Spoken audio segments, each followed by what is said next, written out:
has a great legacy. He is the son of Gyani Gurdev Singh Ji, immortalized because of his great book Mera Pind.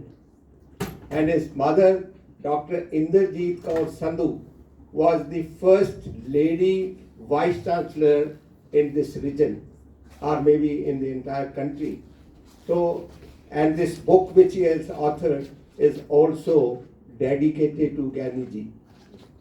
Now, sir, you written a great book, and I have this book, I have gone through this book, and I know that this is a work of in-depth research, and it is an invaluable contribution to the Sikh heritage literature.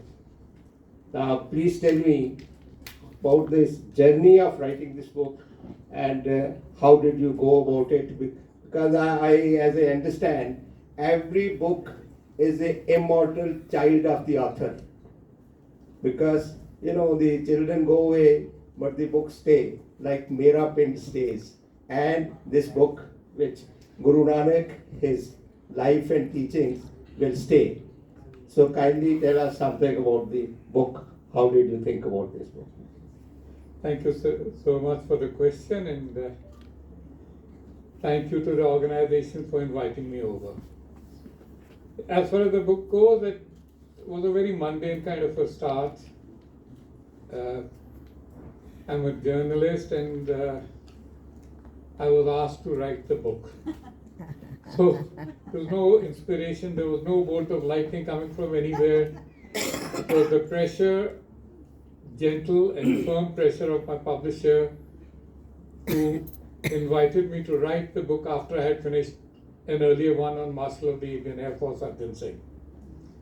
So I agreed to write it. And you know, when I came back home, our house had different libraries. My mother had a library, my father had his library, which was a building, and I had my library. So my mother took out 32 books from her library on Guru Nanak Dev Ji and said, "Son, you got to read these before you start."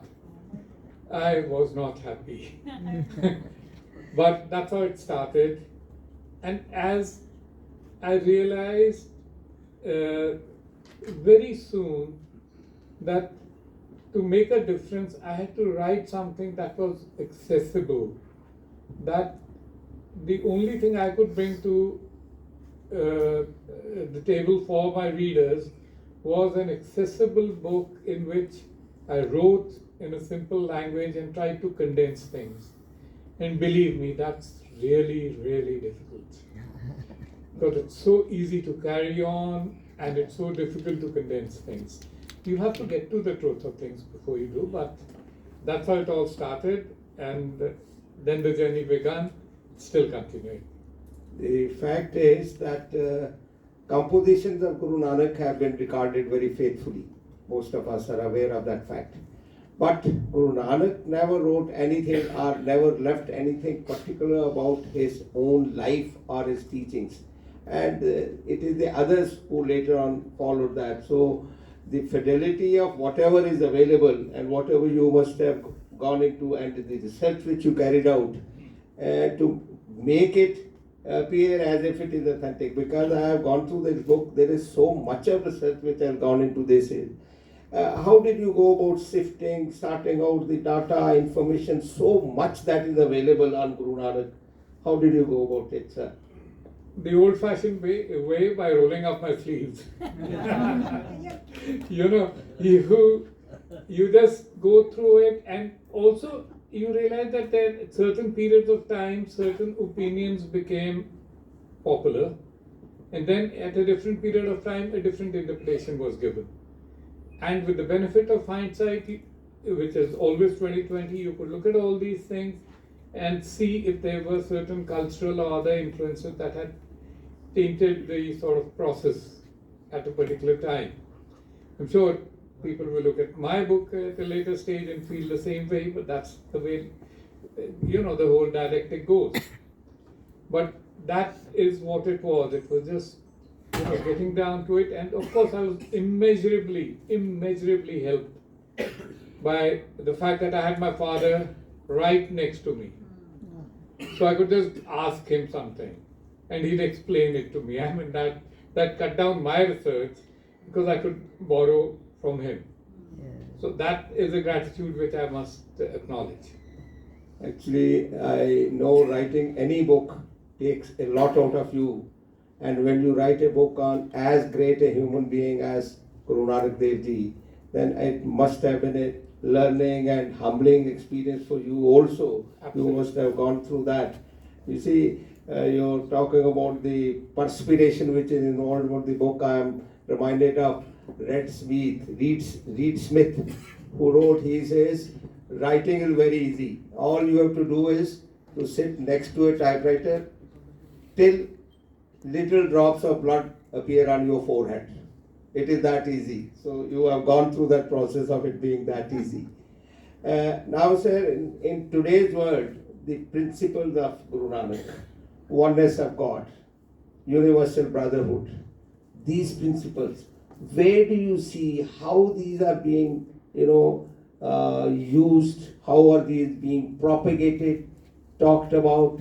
And is it not a fact that the youngest religion, perhaps the best of every religion included in this, yet this is also a fact that out of 800 crore population of the world, we have a population of 3 crore 6.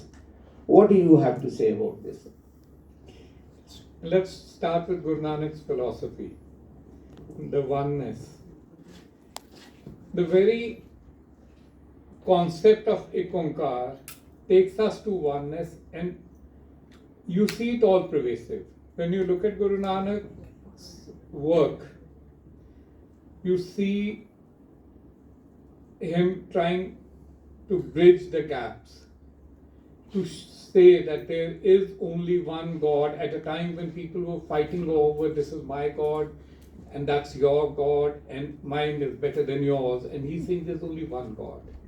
Then he says, Kudat ke sab bande, so we are all similar, oneness amongst us, but it's our fitrat, so to say, that we constantly concentrate on the differences, which are minor, and ignore the massive similarities that we have with each other as human beings, as creatures of the God. And by focusing on differences, we lead ourselves as astray, and the concept of otherness comes in. Otherness is how we demonize the other. We don't have any other. We are the same. So where's the other? Similarly, if you sort of look at Guru Nanak's philosophy, it is so attractive because he has clarified it for us. He has taken us away from duality that sort of bedevils us. And we have to remember, Guru Nanak was born in Punjab, but that Punjab is also now in Pakistan. And he was certainly not of Punjab, he was of the world. He reached out, he debated. We talk of the Socratic method. You have him debating with religious people, with religious leaders, with common people, not preaching from a pulpit, but debating with them, bringing them out their viewpoint, absorbing what they say, and presenting what he has to say.